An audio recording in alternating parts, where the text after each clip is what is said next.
Good morning and welcome to Zera today. I'm your humble host, Pastor Lorenzo Neal, hailing from Cajun Land, USA, here to present you with seeds of wisdom, insight, empowerment, and liberation. We're promoting a knowledge that is engaging and transforming, and we are here empowering you, our listeners, to knowing and impacting the world around you. And we're doing a live stream uh, on Facebook, so we're glad that you all are joining in on Facebook. We're trying this new format. We're doing something different because you see I'm at the house, and this is gonna be fun. I'm experimenting. I really am experimenting. Um, so this probably won't be a long broadcast, largely because it's going to be a reflective broadcast of the this may be the last broadcast of 2018, and so we're going to be doing some reflections on the year, the headlines, many of the top headlines of the year. That some we talked about, some we didn't talk about. We're also going to be, I'll be sharing some of my reflections on the year that I've been privileged to have accomplished and or have gone through, had to be processed through. And you're just gonna do what we do, what we always do. Thank everybody. Give you a little more time to tune in, join, invite your friends to join, to come in and share on this live stream. We're excited. I don't do live stuff that often. And it's awkward for me. I just must be admitted to you. It's just awkward. I don't know, but seem to be pretty popular. So we're gonna try this format. We want to invite you again to subscribe to follow us on all of our social media, of course, Zera Network on Facebook. You can go there and like the page, and you'll be able to catch up on archive shows. We've been doing this since 2010, and it's hard to believe we've been doing it that long. So you can go there. We're also on Twitter. Of course, I'm Lorenzo T. Neal on Twitter, and the show handle on Twitter is at Zera Radio, Zera Radio. So you go there and follow us on Twitter. Those pretty much all the social media outlets. I am on Instagram. I don't do much on there, but post a lot of stuff. Those Bible verses that you get from the Bible app and a couple of selfies. Well, I'm gonna try to get a little more engaged with that too. And also, we want to invite you to go visit our webpage, lorenzotneal.com. We're updating that. We really haven't been proactive in doing so, but we're going to be doing that. You're going to see a lot of revamping, and I've said this before, and I'm trying to be as proactive as I can with this new phase of my journey in life, and be a little more self-engaging and self-promoting. I'm not one who does that. And hey, Rosalind, thank you for joining. I'm not one that does that, so with the new status comes new opportunities, and when new opportunities means more things that you have to do that you may be uncomfortable with doing, and self-promotion is one of the most uncomfortable things I am. Now, I don't mind taking a selfie, but self-promotion is not my bag. But anyway, so today we're going to be talking about reflections and the 2018 year. And I got to admit, this year has gone by pretty fast, faster than I care to acknowledge. But it's been a very interesting year on a lot of different things. And so I'm just grateful to be able to have made it this far. this far in life, and I'm grateful to have to be ready to see the end of the year. So a couple of headlines. I'm excited that the Senate has done something in a bipartisan manner, and if you've been listening, last week I talked about the criminal justice reform bill, the First Step Act, that was put on the floor of the Senate last week by Majority Leader McConnell. And today I'm glad to announce that the Senate passed it with a very, very significant bipartisan effort.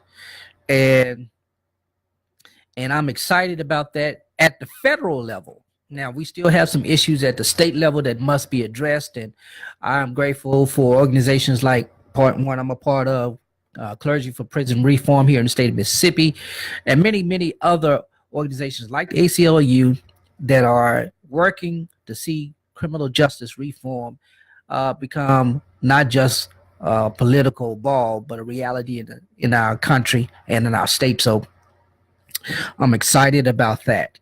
And at federal level, it does a lot of things. There's still some, a lot more things it could address. But I'm just glad that they did something. I am glad that they did something. Too long this country has been plagued with inaction. Our legislator at the federal level has been plagued with inaction, and they did something that will benefit a lot of persons. Especially those of us who have been directly impacted by criminal justice system. Either you have a loved one in prison, an immediate relative in prison, or someone who's gone to prison. Largely in the federal system, we're talking about sentencing reform when it comes to mandatory minimums for narcotics, particularly marijuana and things of that nature.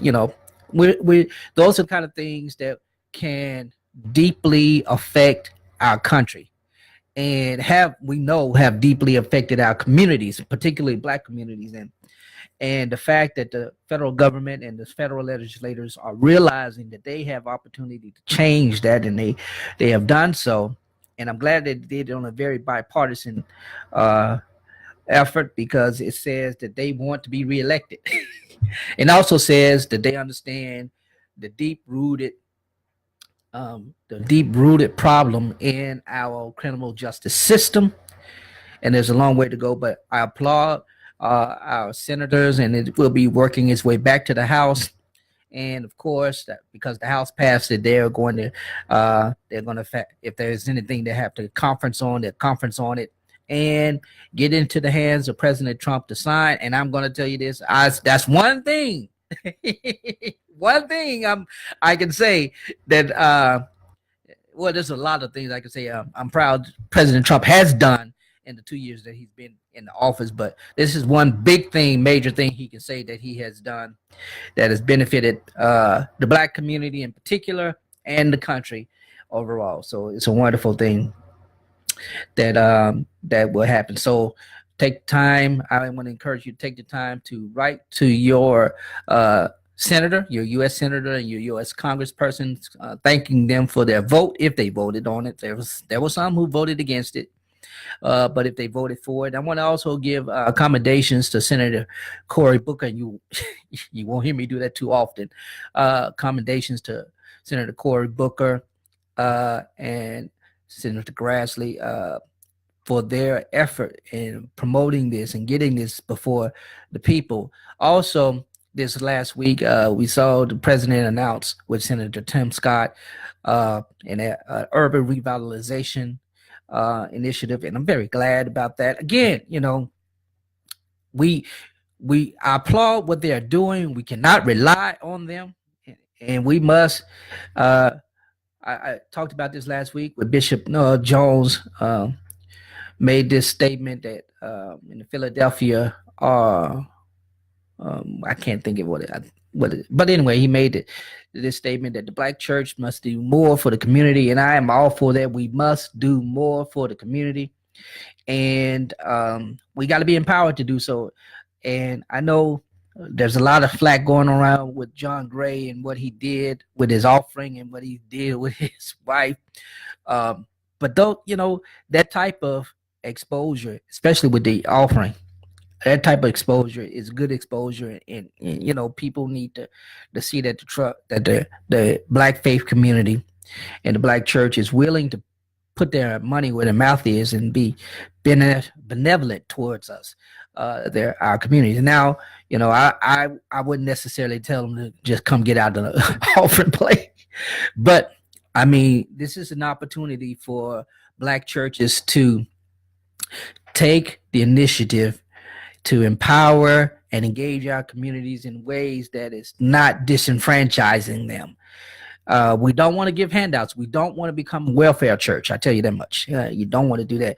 But we have opportunity now. If we're going to build a large buildings and ministries, then we have opportunity to let those reflect the development that needs to occur in our churches. And I'm glad my church is part of that. The not just the AME Church connectionally, but my local church, and I can name another number of churches here in Metro Jackson area, black churches that are doing that. And I'm telling you, they're tapping into resources and revitalizing these communities that are in critical need of such revitalization. So,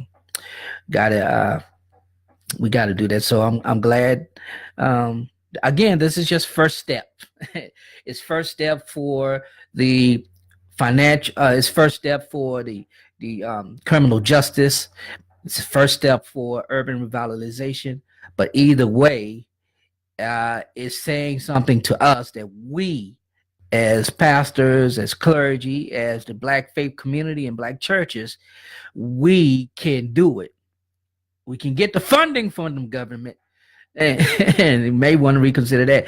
And we can take care of our own, and that's what they did before. That's what they did before. They didn't rely on government as much. They knew the government wouldn't do anything for them, so the only ones they had were themselves. And I think we're in that time again. And I believe this is our opportunity to see our communities as they once were. And pre-World War II, and post-World War II, and pre-civil rights. It was segregated, but we did something right. Anyway, I could go on and on about that,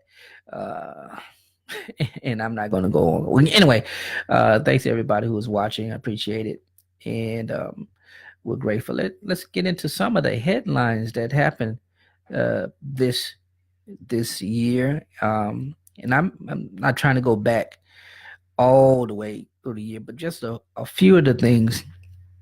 Of course, the big thing that I think drew a lot of attention, and I just posted this story, Merriam-Webster's dictionary just released the word of the year, and the word of the year just happened to be justice.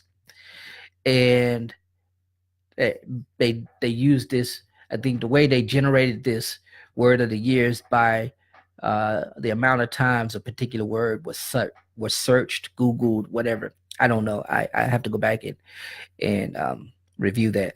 However, what they determined was justice, and that includes the phrase social justice, was the prominent word of the year. And I will have to agree that the issue of justice has been on the forefront of our thoughts and what has been fed to us throughout the year, beginning with not beginning with, but we saw the immigration crisis earlier this year, where now former Attorney General Jeff Sessions basically enforced policy that took children away from their parents, those who crossed illegally, those who were in the states illegally. They were illegally detained, and their children were detained in separate spaces. And I didn't like the way the media was painting. Some of them were saying it was cages and tents, and of course, they were fenced in. There were some places that were fenced in because they had to do something quick. So I didn't go with the narrative of that, but I did go with the narrative of how immoral that act was. And then to have him come, make a statement before a law association. I can't remember exactly what it was, but he quoted scripture at the time, and he quoted the scripture of Romans 13 about the authority of the government and how we should obey the authority of the government because it has been in place, placed by the Lord. And I don't think that. Of course, I think there was a gross misinterpretation of that scripture. Um, and there were those evangelicals who ran with that. But we saw how hardened the hearts of some persons were, because they would rather support political ideology over the humanity of those who were being affected by that.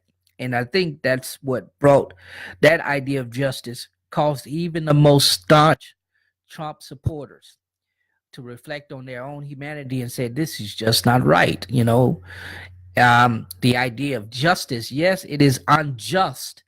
It is unjust for anyone to cross into the United States illegally. It is unjust for them to do that. But it is even more unjust for those persons uh, to be separated from their families and detained indefinitely, um, in places that we would not want our own children detained if they had committed a crime. We wouldn't want them to be in spaces such as that. And I think it was a reflection of how deep injustice can run. Um, One of the detainees, a 7-year-old girl, died recently as a result of dehydration. Yes, I saw that story, and it's a very, very sad case. The young girl from, I believe she was from Guatemala, Honduras, one of those areas, but she was detained, and just hours after being detained, she died. And they're stating it was largely in due to the fact of how they proceeded in crossing the border, and that the fact that she died in the care of border patrol or whatever organizations that were detaining her. That was a cry out for that. um and I've heard several pundits and commentators across the spectrum of the political spectrum say, well, it's the government's fault. And some say, well, it's not the government's fault. It's not ISIS fault. It's not anybody's fault. You know, a life is a life. And it is sad that that happened. Thank you, Rosalind, for pointing that out. And again, this goes back to the sense of justice. And um, we also, uh, as it relates to the sense of justice when it came to um, the confirmation of Supreme Court Justice Brett Kavanaugh, we yeah, I'm not going to regurgitate the story in its entirety, but you know that he had an accuser who stated that about 30 years or more prior to this moment of his confirmation, that he had an inappropriate activity with her. Some would call it rape. Some just simply say it was teenage behavior. Um, they also stated the fact that he drank quite a lot. Drank like a frat boy. He drank like a frat boy. Whoop, whoop, drank like a frat boy. Um, I'm a frat boy. I didn't drink like one. Anywho, mm-hmm. But we saw the issue of justice come up, and the sense of victimhood. Those who have been affected by sexual misconduct on a small and large scale, inappropriate touching, inappropriate language, to upwards to rape. The question of justice for the victim and justice for the assailant came up, and really the sense of who's right and who's wrong, whose report will we believe.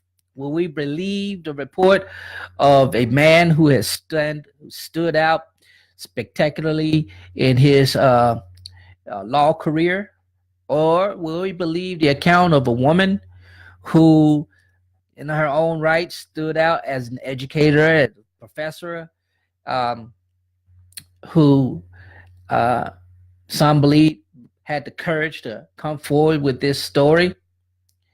It all rang came with the undertones of justice. Who's going to get justice? When should justice happen? What should justice look like in this situation? What should justice look like? Should justice favor the justice, the one who dictates and carry out and calls order to justice procedures? Or should it reflect that of the victim? And there were a lot of persons crying, we believe the victim, we believe the victim. And even though the victim's story in this particular case, and this particular case only, was never seriously validated. It was vetted, of course, by the FBI, and apparently the FBI thought it not enough to infringe upon the confirmation hearings, and he was confirmed as a Supreme Court justice. But that will hang over his head, just as it hangs over Clarence Thomas's head. It's going to hang over his head for the rest of his judicial career.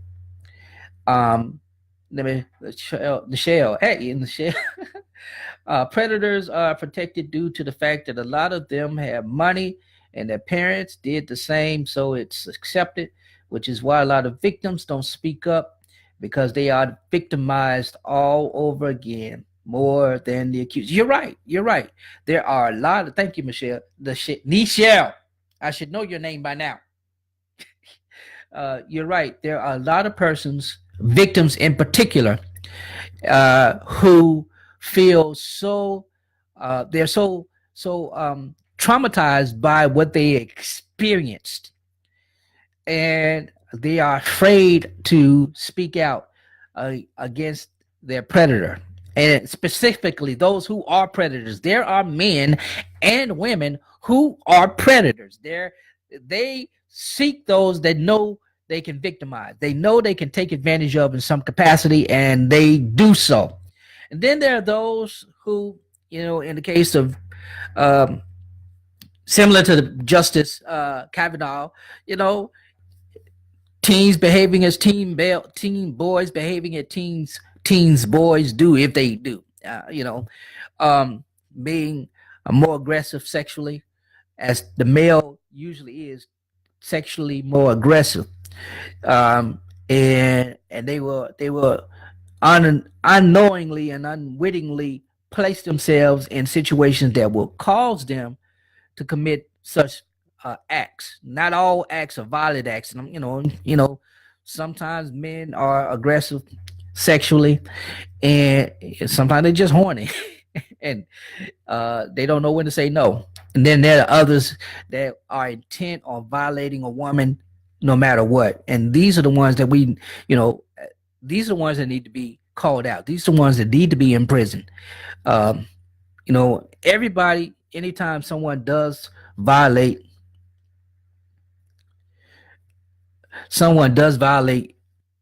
the body, the emotions of another person, we need to take that seriously. We've had incidents of pastors, and of course, and this goes into other reports, news stories of, the Diocese of Pennsylvania, where we learned that many priests, I can't remember if it was 100, 300,000, I can't remember, but a lot of priests, the diocese had to admit that they were aware of the immoral behavior and actions of their priests toward children, and they were complicit in the sexual abuse that happened for decades in that diocese.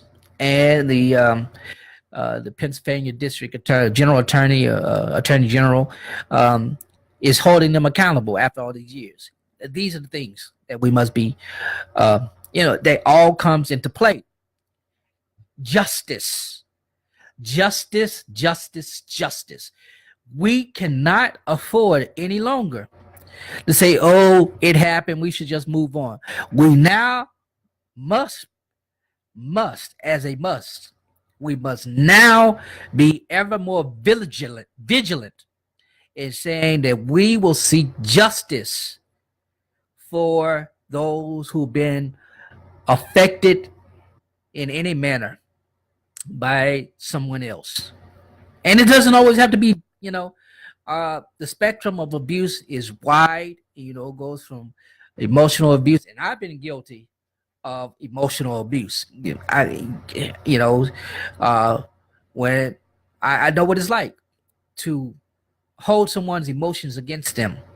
And, you don't do it intentionally. Some people do. They know how to be manipulative like that. And in my case, I was not doing it intentionally, but I was just not sensitive to how I was speaking or interacting with the other party that affected them. And of course, later once I learned it, I reached out and tried to reconcile with such persons. And sometimes they wanted to, sometimes they didn't. It's on that individual. But you have the emotional abuse, you have the mental abuse, the psychological abuse, and then of course you do have the physical abuse. And most times we just focus on the physical abuse. And when it comes to the physical abuse, we want to seek justice. We want to seek justice for the victim. A relative of mine and a schoolmate of mine just lost. Uh, we just lost a loved one because of the domestic abuse, and we're seeking justice for that person. I know what it's like. I'm seeking justice for the person who killed my nephew 2 years ago. We still have not gotten justice for that. Um, yeah. So it's what we must be about. Justice nowadays means just us who have money can do what we want and be prosecuted and not be prosecuted. Justice is not for, oh wow, justice is not for everyone. That's a good point. And this is reflected in the criminal justice system in its entirety. Uh, we were at the Mississippi Summit on Criminal Justice Reform last week, and I had the honor of being there and listening to the various presentations and presenters, and including our governor. And one of the things that kept coming up is the fact that the justice system is not in favor of the poor. The justice system is not in favor of the poor. And because they are not in favor of the poor are highly incarcerated. They're incarcerated higher, in a higher percentage than those who are wealthy or have access to wealth. And as shameful as that is, it is just a reality. It is just that reality that the those who have access to wealth, be it their own personal wealth or the wealth of someone else, wealth of a lawyer. It begins from the very system, at the beginning of the system, from the arrest, because depending on where you are arrested, if you are arrested in a suburban area, the likelihood of it making, of course, it's going to make the news, but the likelihood of there being a big mess around your arrest is probably not as high. But that is a very broad statement and probably is incorrect. You know, but for example, a person who, if a man or a woman who is wealthy commits an act of crime against another person, say domestic violence, um, they're likely to be able to, one, have a better rapport if they're in a wealthier neighborhood or wealthier place, better rapport with the officer. The officer may be a little kinder towards them, not, and I'm speaking in broad generalizations here, mostly probably what I've only seen on television in the movies. But please just allow me to go into this. Don't take it too seriously. I'm just, I'm being as general as possible. That they're likely to to have a better rapport with the arresting officer, and the arresting officer may treat them better. They may be booked better. I've seen mugshots. We had mugshots here of 4 frat boys who had gotten arrested. They were at the University of Mississippi, I believe, Ole Miss, and they got arrested. And every last one of them in their mugshot was smiling. I mean, I'm not talking about. I'm talking about big cheesing. They cheesing like, hey, this is a yearbook picture. And it got media attention because it was, hey, this is a light photo. These guys, they got arrested and they serious. At the same time, you see the mugshot of a black person who has committed a crime, and it may not have even been a violent crime, but the mugshot, the face resembles them as some type of, it gives the demeanor that this person is a dangerous person. You won't see them smiling. You won't see them. Matter of factly, the lighting may even be different, and we've seen this. There's studies that have shown this. Unfortunately, I cannot present the studies at this moment, but there's studies that have shown that even how the lighting is when a person is taken into custody, can reflect and put a disparate, put some type of what's the word I'm looking for? It can make it seem different. So if the lighting is darker on a person of color, when they take mug shot, it's going to make them reflect. It's going to, by persons who are just looking at the mug shot, it will make them seem even more dangerous than if the lighting is brighter on a non-person of color, then it will make them seem less dangerous. And we've seen this across the board. I wish I could bring that study up. The whole point of the matter is that from beginning at arrest, you can determine by way of wealth or the lack thereof what the judicial justice system would look like for that person. So if a person gets commits a crime, and let's say they have a bail, if sometimes the bail can be as low as $500. And I know this from personal experience. Been there, done that. Had a bail that was at very low, and even though I had the funds directly on me, I could not access my own funds to pay my bail. I had to get somebody else to come and pay bail. And this was this is over 20 years ago now. So don't y'all start. And it was a misdemeanor. I have to share that story one day. But there are persons who don't have access to bails, to bail money. And so you have persons who cannot pay bail that stay in prison, in jail. They stay incarcerated for elongated period of time because they cannot pay their bail before they even come before a judge. And that's unjust. And some people were saying we need to reconfigure how we do this, maybe do away with the bail system. I'm not sure about that, but there has to be a way of, because, if you get caught with a misdemeanor, if a crime is a misdemeanor and you don't have bail money to get out of jail for that misdemeanor, you're going to spend time in bail, and then it could adversely affect you. And it adversely affects your personhood, because everybody who gets arrested, no matter how bad, how small the arrest may be, even if they're just apprehended for a few moments, that affects their personhood. It psychologically affects them. And many don't, if they don't get arrested, if they do get arrested and if they are discharged, whatever, release afterwards, then yes, it still affects them, maybe not as much as it does to those who get arrested and they're sentenced and they are imprisoned. It affects their personhood in its entirety. Their humanhood, their humanity is affected. Their emotions, in the entirety of their selves, is affected by that. And even if it's for a short term, if it's a month, if it's 30 days, if it's 6 months, or it's a year, they are still affected by that. And some can return to society and some cannot return to society the way that they were prior to their arrest. And I believe as a church we can affect how that is affected. We can be more vocal in this, because as pastors we should be aware of who are in our congregations. We should be aware of those in our communities.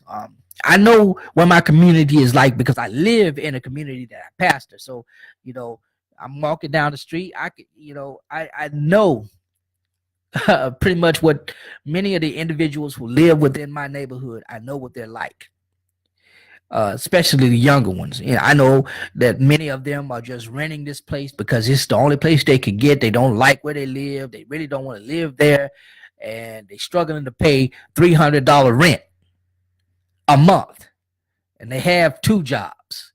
They have children, and they're struggling to get their children to school. They're struggling. They're struggling when they get their children get home from school because they're not there, and there may be food, there may not be food. And the kids these days, they don't have television, or if they do have television, they don't have a cable. If they do have cable, they don't have internet. If they have internet, they don't have any of that. They may not have access to broadband internet. You get what I'm saying? And all of that comes across as being unjust. Unjust. But I got off tangent with this wealth thing with justice. And it's important to me as a pastor, because again, one of the headlines were uh, a lot of pastors spending extravagantly. The headline of Jesse Duplantis wanting to buy a new jet, and the backlash that came with that. Of course, the backlash of several prominent pastors making the news because of issues around the wealth that they have, how they accumulated that. That ain't my, that's neither here nor there. Um, and the unjust way they use their wealth. There are a lot of pastors who are not using the wealth that they have to empower the communities that they serve. Now, I'm not talking about the Christmas drives or the Thanksgiving drives or anything like that. No, I'm talking about consistent benevolence toward the community.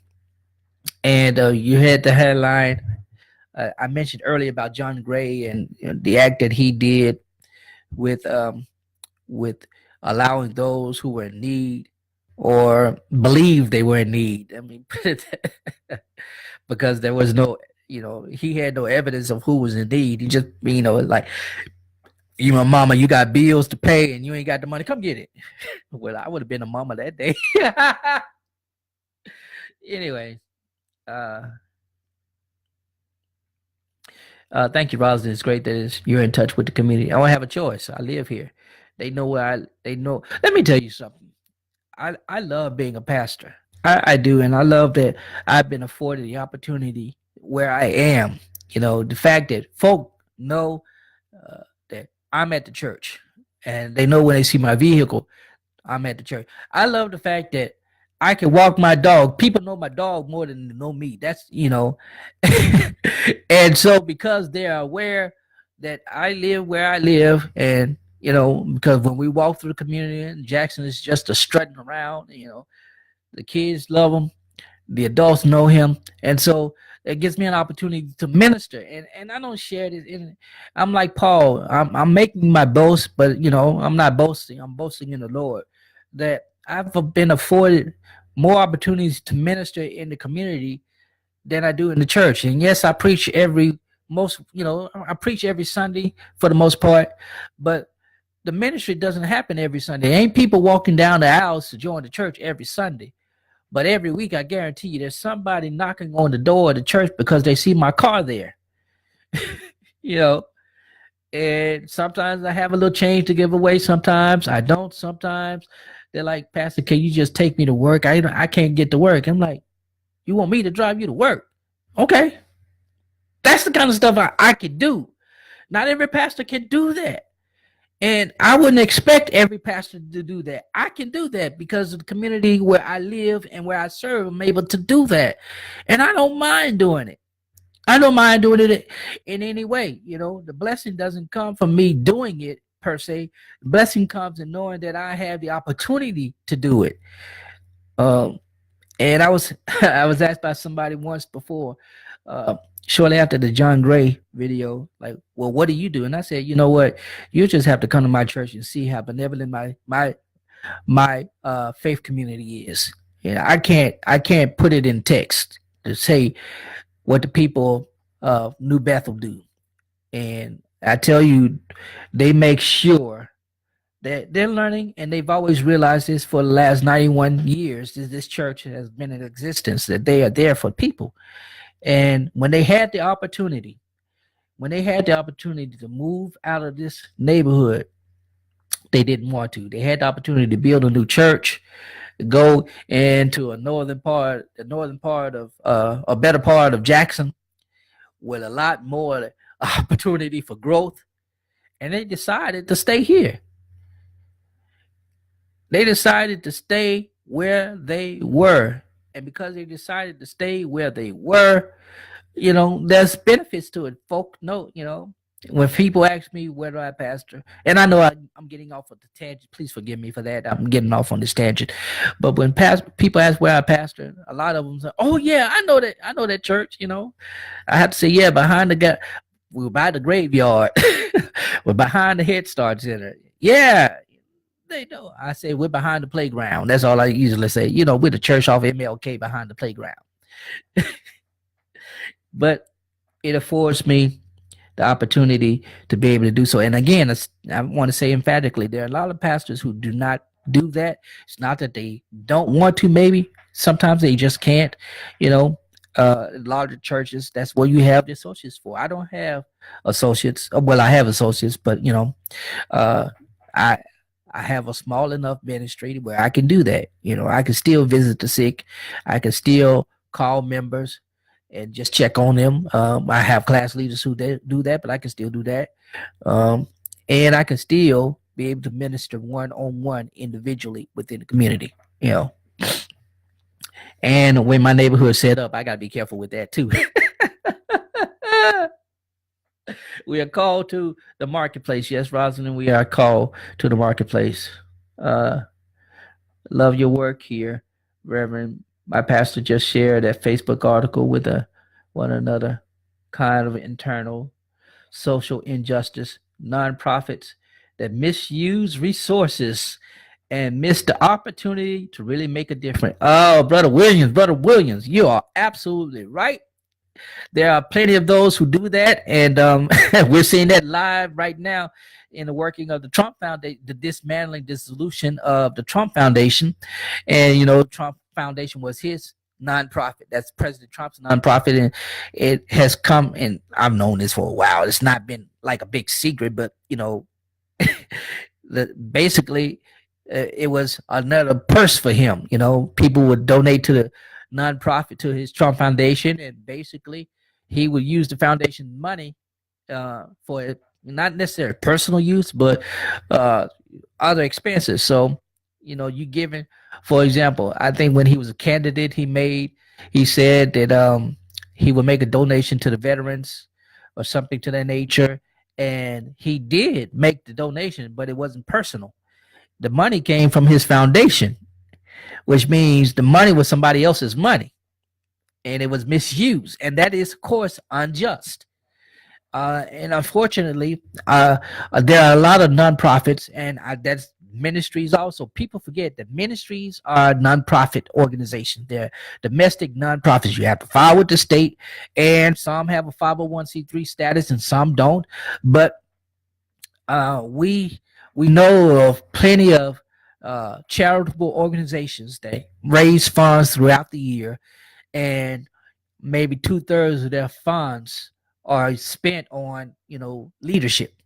The executive board, they get big salaries, and a small percentage actually goes out to do what is allotted to do, and that is a great miscarriage of justice. and not in the sense that some people will be are penalized for it criminally, but a lot of times it's a misjustice, because if it's an organization that's supposed to be helping persons, and those funds that were allotted to do so do not go to the persons that it was supposed to help, that is a miscarriage of justice.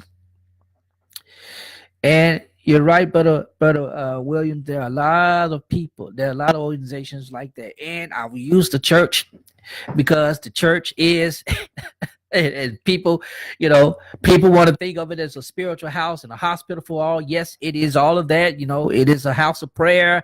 It is a hospital, and it's all of that. But it's also a business, and it is a nonprofit business. And when I hear some churches that have $1 million budgets, I understand that they're doing $1 million work, and I commend those pastors who have grown ministry such, and they are doing so wonderfully and engaging the community. But there are also those jankers out there, jackleg, those janky preachers who see it as an opportunity for selfish gain, filthy lucre.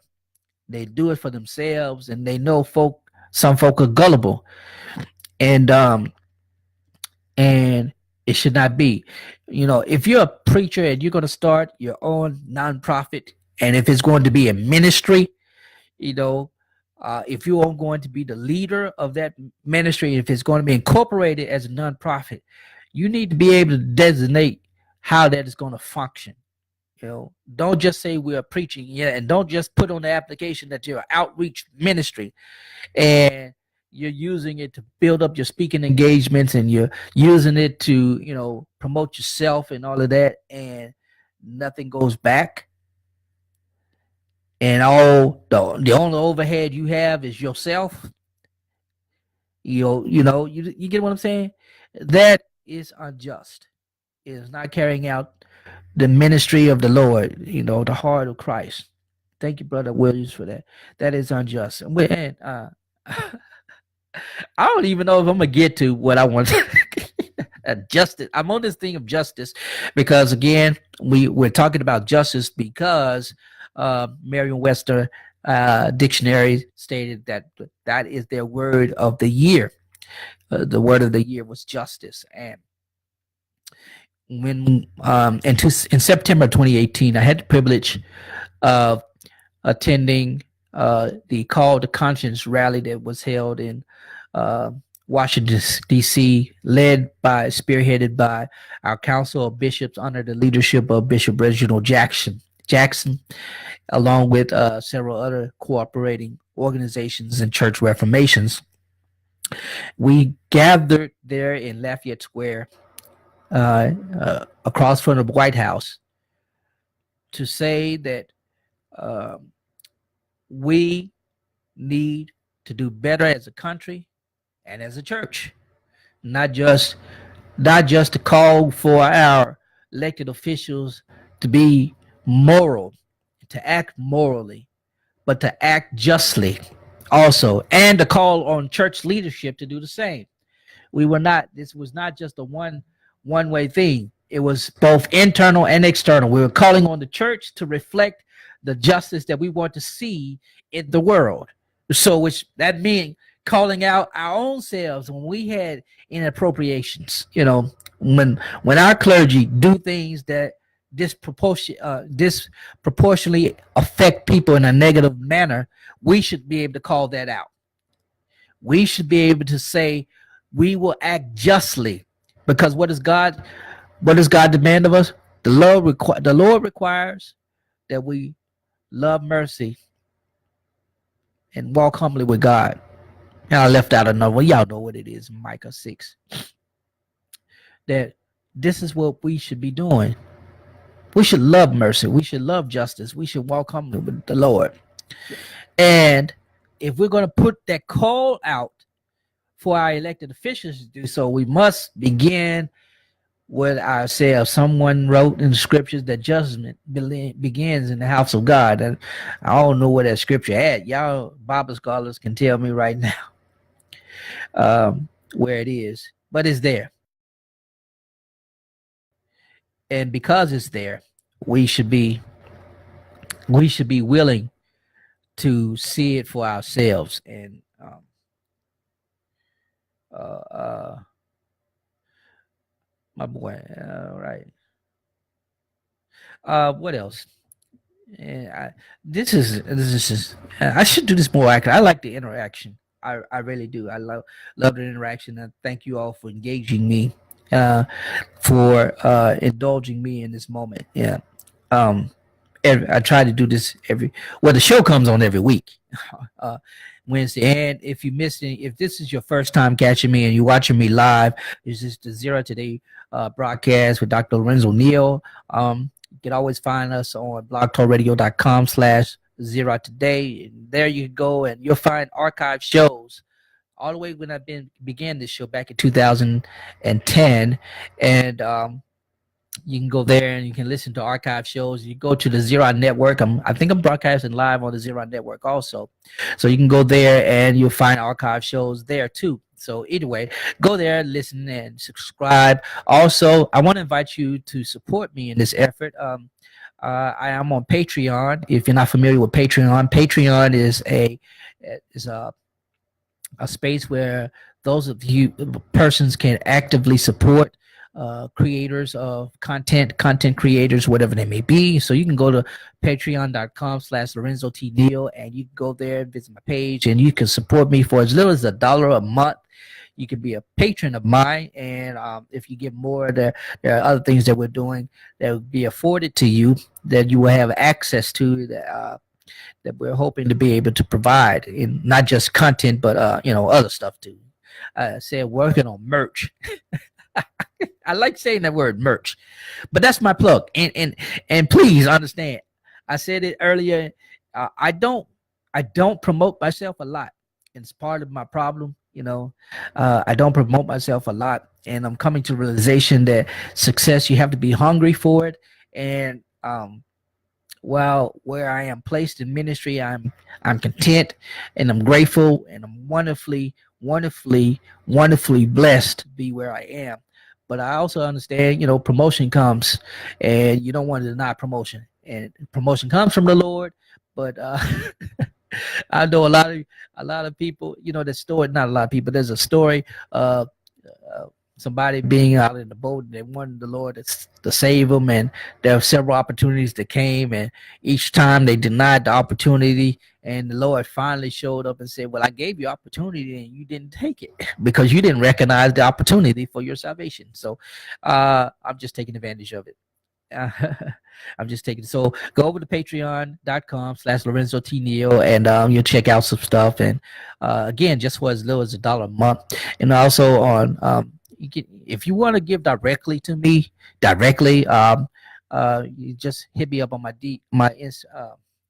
email, pastorlorenzoneal@gmail.com, or if you're on Facebook, you send me a message on Facebook, and I will give you information of my PayPal where you can support me directly. I don't mind. And if you've never gotten, it just got a few more minutes anyway. So if you've never bought a copy of my book, my most recent book, A Breach of the Family, if you haven't gotten a copy of that, go get a copy of that. It's available on Amazon.com. And is also available on my website if you would like to purchase it directly from there. Either way, it comes to me. I am on it today. Anyway, what was I about to say? I'm running out of time here on the broadcast, but so those are all the things. I didn't really get to my reflection like I wanted to, and I cut off the thought once I was reading some of the comments. I lost my train of thought and got off on a sad track. Let me close out on this reflection, this personal reflection. 2018 has been a wonderful year. If you're not aware, in 2018, just recently, I graduated with my Doctor of Education in Pastoral Community Counseling Psychology, and now I'm able to. I've been providing counseling services for a number of years, but I'm able to do it at a greater level. And so you'll be seeing that integrated into the this what I am doing. Also, want to be able to minister to all in all. And I do emphasize community counseling because that's what have. I have taken that seriously. Uh, so we're providing that service through the church, and we're wonderful. So if you know someone especially in the Metro Jackson area, that may need the services, pastoral counseling services, and from a trained counselor, a trained therapist, you can send them my way. But it's also been a tough year. 2008 has been one of the toughest years financially for me. I don't know why it was, but it was tough. Oh, if it had not been for the Lord who was on my side, let all. But um, I'm grateful for 2018 because let me share this testimony. Um, I came into this year disheartened by a lot of things, even though I had a wonderful 2017. I am still dealing with the death of my nephew and the death of some other loved ones, and that had affected me emotionally.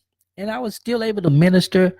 I thought I was, I thought I wasn't as effective as a preacher this year, um, largely because of the trauma that was associated with that loss and many other loss.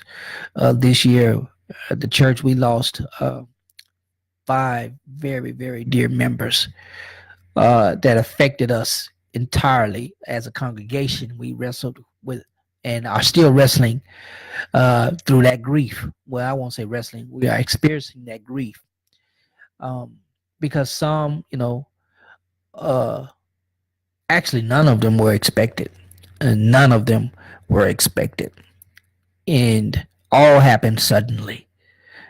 And so we were wrestling with that grief over the 2018. Um, and I think earlier during the year I had a health challenge also, but the Lord has been very, very gracious towards us, towards me this year. And I am going into 2019 with the expectation of more, not more materially, but more of giving myself in the service of the kingdom.